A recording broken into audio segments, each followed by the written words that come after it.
Good morning, good afternoon, good evening, and welcome back to the Thai Expat Daily Show. I'm your host, Kieran Mack, as always, and delighted and excited that you've tuned in with us yet again for another show. Now, before we do get into the top 4 trending stories here in Thailand, don't forget to like this video and do subscribe to us if you're watching us on YouTube.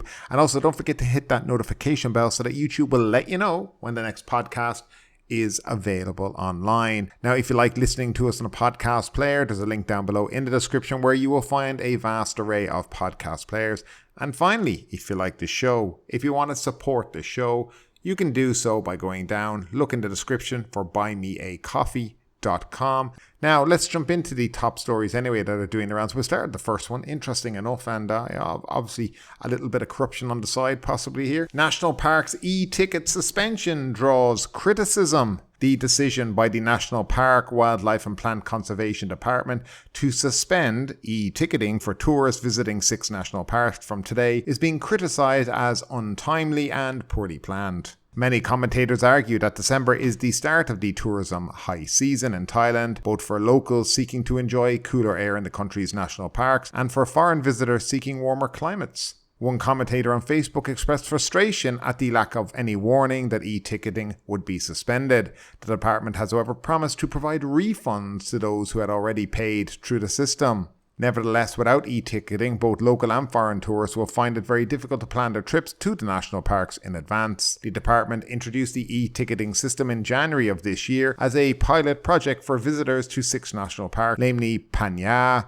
Muko Simian, Hat Naparat, Koh Phi Phi, Koh Yai, Doi Intanon, and Doi Erawan. The decision to suspend the facility was explained by the department as being necessary ahead of a new bidding process for the e-ticketing system, as the pilot project lasted only 1 year. This reasoning has also drawn criticism, with some arguing that the department have planned and opened the bidding for the new system before the pilot project contract ended. Well, it should have been. Furthermore, the department stated that its officials in the national parks have faced challenges in terms of mobile phone and internet signals preventing them from checking QR codes and the validity of e-tickets presented by visitors. A Facebook user expressed surprise at this claim, saying the mobile phones and online signals at those national parks are good enough, particularly when we walk about Koh Yao and Doi Intanon. Many citizens have also raised concerns that without the e-ticketing system, corruption could occur, as there would be no system to monitor the number of tourists and the cash paid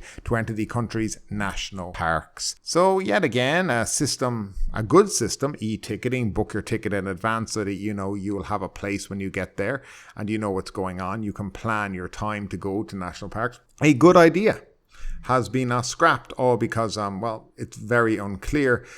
We want to put a bidding out for a new system, and now because we're finished with our trial, that's it, end it. Seems suspicious, and suspicious that it's been ended right at the beginning of the busy period of tourism. I'm not just buying it. As they say, if they wanted to have bidders for a new e-ticketing system, you would have done it 6 months ago. You would have planned that the new system will come into place when this pilot project is finished, and it would be a seamless moving forward with it. But of course, that's not what happened here. So now they're going back to cash only at all these parks during the busy season. And you can see why Thai people are somewhat suspicious of this, why they're thinking maybe there's something wrong here. And who's going to keep tabs on all this cash and where it's going? Because there's no real system for monitoring it, and that is partly the problem here. As usual, Thailand shoots itself in the foot with bad publicity over something that should be easily handled. But yet again, the people running these departments, these ministries, just don't seem to be up to the job. We'll move on to the next story though, because speaking of complete and utter incompetence, no news on ex-PM Thaksin's VIP treatment. Somchai Srisutthiyakorn, an advisor to the Committee of Budgeting Study and Budget Administration follow-up of the Parliament, is demanding that the government provide an update on the health of convicted former Prime Minister Thaksin Srisutthiyakorn and clarify matters regarding his incarceration. It has been 100 days since Thaksin was placed in the Police General Hospital after his return on August 22nd and jailing. He was placed in quarantine at the Bangkok Remand Prison and transferred to the Police General Hospital after experiencing chest pain, hypertension and low blood oxygen. Thaksin has been in a VIP room at the Police General Hospital for 100 days, Mr. Somchai said on Thursday on Facebook. If the government can't clarify the truth about the privilege, the issue will become a crisis for the government and also the Premier. Mr. Somchai said the government's lack of clarification of this case has led to many public assumptions. The Thaksin-linked Pheu Thai party is the government leader and Prime Minister Srettha Thavisin is involved in the management of the Royal Thai Police, he noted. Parties come and go, but when the public does not trust the political institution and the justice system, the issue is more serious, he said. A lack of clarification can damage the justice system as a whole, he added. Now, Pichachet Chemankal, leader of the Network of Students and People Reforming Thailand, also posted on Facebook regarding Thaksin's treatment. This is the 100th day of justice being distorted, he said. Paetongtarn Shinawatra, Pheu Thai's leader and Thaksin's youngest daughter, denied speculation that her father would receive a royal pardon on December 5th. So he's had basically his sentence commuted from 8 or 9 years to 1 year. He spent not a day in prison. He's been shuttled up to the VIP ward in the police hospital, air conditioned, not what other prisoners might get, by the way. Just let other people know that he's in a VIP room on the 14th floor. Now, other prisoners would be somewhere else, multiple people in the same ward. There'd be no air conditioning and stuff like that. This guy is getting the VIP treatment. And I think the government in this instance are really screwing things up because it is clear that there is a favoritism towards this guy. But I mean, let's be honest, he has fled justice for many, many years. He came back knowing that this would be the case, that he'd never spend a day in prison. And it's disgraceful, to be quite honest and frank. You know, they say things like, well, you know, because of privacy laws, we can't tell you about him. You know what? If you want people to understand and to believe you, you should be transparent about the whole issue.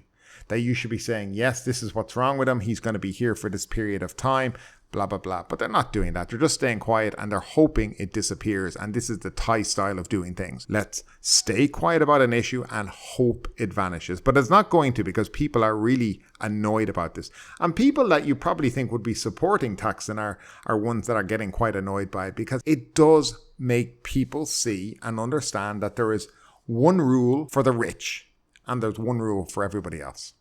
And that's the problem that people have with this whole situation, because it's very, very obvious. Now, if he gets another pardon on December 5th, I think there's going to be issues in this country. I think people are going to be very annoyed that he has not faced, you know, his time in prison or any time in prison, and he's gotten away with it. And I think that is fairly disgusting, considering how much he has evaded the authorities abroad and how much he has kind of poked fun at other governments since then and gone out of his way to ensure that things have been difficult for people. So I do hope, you know, a bit of justice is done here. I just can't see it happening, but we can all hope along the way. Nevertheless, we'll move on to another very strange story. I tell you, when I read things like this, I get a bit scared, but Songkran is set to go global. Thailand will transform Songkran into a month-long global water festival next year to boost its soft power and attract international tourists. Paetongtarn Shinawatra, of course, she's Pheu Thai's leader and the National Soft Party Strategy Committee president, on Friday announced that the committee agreed to push Songkran to become one of the world's best festivals. Let's make the Songkran Festival the event that everyone has to fly to Thailand to attend. Let's make Thailand home of one of the top 10 global festivals, Ms. Paetongtarn said. Starting from next year, the Songkran Festival will not be the same. We will not splash water only for 3 days, but the whole month, with events to be held nationwide, she added. The committee expect the extended festival to generate 35 billion baht for the Thai economy, she wrote on her Facebook page. Now, on Thursday, the NSPCSC drafted a budget of 5.1 billion baht, which will be allocated to mobilise the main industries the committee is focusing on, including festivals, culinary affairs, entertainment, sports, Thai arts, creative design, and books. Dr. Surapong of the NSPSC Vice President said that to push Thailand's soft power, the government must also pass the Soft Power Act and set up Thailand's Creative Content Agency. The THACCA will have 12 subcommittees focusing on different soft power industries. Each subcommittee will have representatives from their respective sectors. My opinion, this is all just a waste of time. Have you ever heard of governments setting up committee after committee after committee for soft power? And if you asked a person what soft power was, they'd struggle to even be able to tell you, because defining it is quite difficult. The idea that people want to have a month-long festival of Songkran is ridiculous. It's bad enough that you have these 7 days of danger during Songkran, but the idea now is we're going to have 30 days of danger on the roads here in Thailand, all because they want to boost revenue. I tell you, this is always about money and never about life and human life. The most dangerous time in this country to travel is during Songkran. And yet again, now they want to promote a whole month of it. They're going to be splashing water for an entire month. I mean, as an expat here, that actually fills me with fear when I think about it. The idea, I mean, it's bad enough a couple of days, and I can handle a couple of days. But I don't even think, have Thai people been asked about whether or not they would agree with this? You know, people need to earn a living too, and I understand that. But everything can't be just about tourism all the time. There is other industries in this country, and they get disrupted by things like this. And I think it's highly unfair as well. So yes, they want to boost different things, and 35 billion they think they're going to raise. Well, how did you come up with that figure? Was it plucked from the sky? Was the Tourism Authority of Thailand in the midst of it when they were helping you out with plucking figures from the sky? Because there's no way to predict how much extra money revenue you can make when you actually have no plan set out yet. So it's all a bit nonsensy. I don't think it'll really happen. I don't think people have the appetite for something like that here in Thailand. I think they're happy with the few days, have a little bit of fun, enjoy the new year, and that's it. And I don't think tourists want to be engaged in water fighting for an entire month either. But I'd love to know what you do think about it as expats here in the country. When you hear that, how do you feel? Do you think it's something you'd really relish, that you'd embrace, or does it, as it does with me, fill you a little bit of fear over it? And finally, the last story of the day: debtors snub the government's aid with debt. Now, we brought you this story the last day in relation to how the government were going to set up to try coordinate these debtors and loan sharks and try to help people come to terms with their debt that they have. So the government's nationwide initiative for debtors needing help to settle debts with their non-bank creditors received a lukewarm response on Friday, as they appeared reluctant to sign up for the assistance on the first day of registration. The high number of debtors registering online, though still lower than expected, suggested that many debt-strapped people were too embarrassed to come forward to register in person for help, according to several state officials handling yesterday's registration.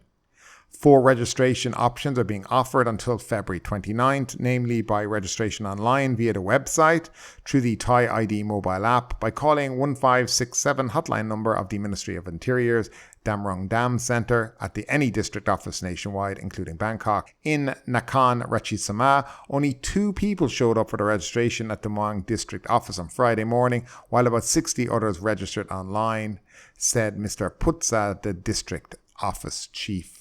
The combined debt of these 62 people were 2 million baht, he said, adding that no non-bank creditors in the province had registered for the debt settlement problem. A 49-year-old petrol station cleaner who earns 9,000 baht a month and was one of the 2 people registering in person at the district office said she was struggling to pay the interest on 40,000 baht she borrowed 3 years ago during the COVID-19 pandemic. She was forced to stop work for several months and didn't have enough money to pay for food and rent. She is now repaying the debt with monthly installments of 4,000 baht, which is covering the payment of the 10% per month interest rate, leaving the 40,000 principal the same.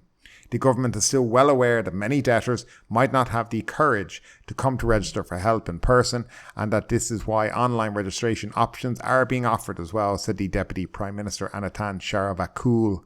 He said the programme won't write off the debts, but it will help people negotiate a fair rate of interest. So in this kind of scenario, we can see why people may be reluctant. Actually, maybe some of these loan sharks are actually people within the government too, and maybe that's why some people, not just the government, I'm talking about local districts and stuff like that, maybe some of these, this is why people aren't signing up, for fear. I wonder how well this whole project has been thought through. I would say things like even 10% per month, ridiculous, and these kind of things should be brought to the spotlight, and the government should be saying absolutely no way. And I hope people, when you listen to this petrol station cleaner, and the reasons why they borrowed the money was just to survive during COVID. What does that say about the government? That she had a job and she was let go basically because, of COVID and what happened.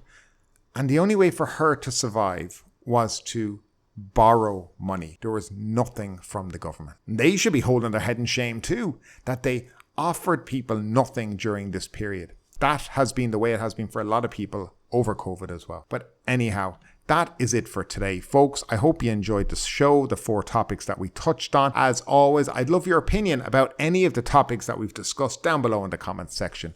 Anyway, that's it for today. Have a great day, stay safe, and we'll talk to you in the next couple of days. But ultimately, with this story or anything else that stood out to you today, I'd love to know your thoughts in the comments down below. Because yes, this is a news show, but it's also a conversation. Now keep that conversation going. Make sure you like this video, subscribe to the channel, share the video, and do all the good stuff that does help that YouTube algorithm. But ultimately, my name is Kieran Mack. You've been listening to the Thai Expat Daily Show, and we will see you next time.